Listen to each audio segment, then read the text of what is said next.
Mike Cusiak from Castro Valley Matters had said, hey, Josh just told me the theater was for sale.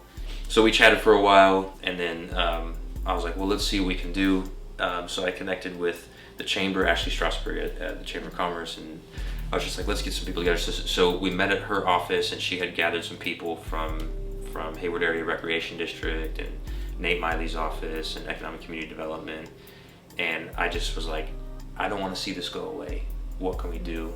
So I came back to First Press, and I kind of jokingly was like, hey, let's buy a theater to Jake, and his conversation, he was like, no, But the more we talked about it, the more it was like, this is, not only is this a great way to show the community that we do care, like plain and simple, like we value what you value. We are part of this community, and we are this community. We love this community. We took over the theater on June 4th, and so it begins. I think the main goal was that it stayed in the community.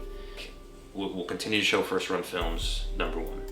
We'll do midnight showings of classics or classics on special holidays or that sort of thing.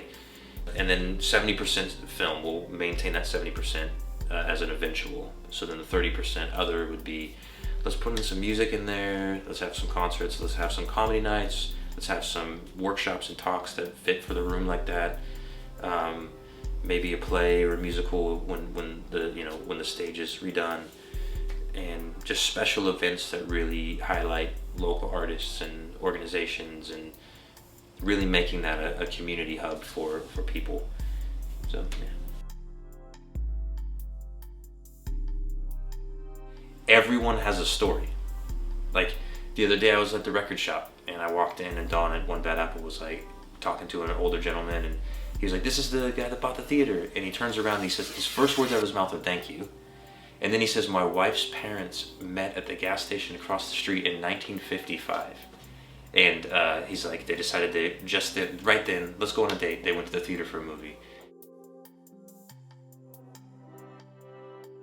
If we can show the community that we care by preserving a building that is a part of their story, and then making it part of future generations' stories by continuing to make it a center, I think that's worth the risk and the investment of trying to, make it not just a cultural hub, but a place where people in 30 years can say, this building means the world to me because I met so-and-so here, or because this is the first time I ever performed at a place, or this is that place that I saw this film that changed my life, or whatever. I think those places are fading, and we need to preserve them and make more of them.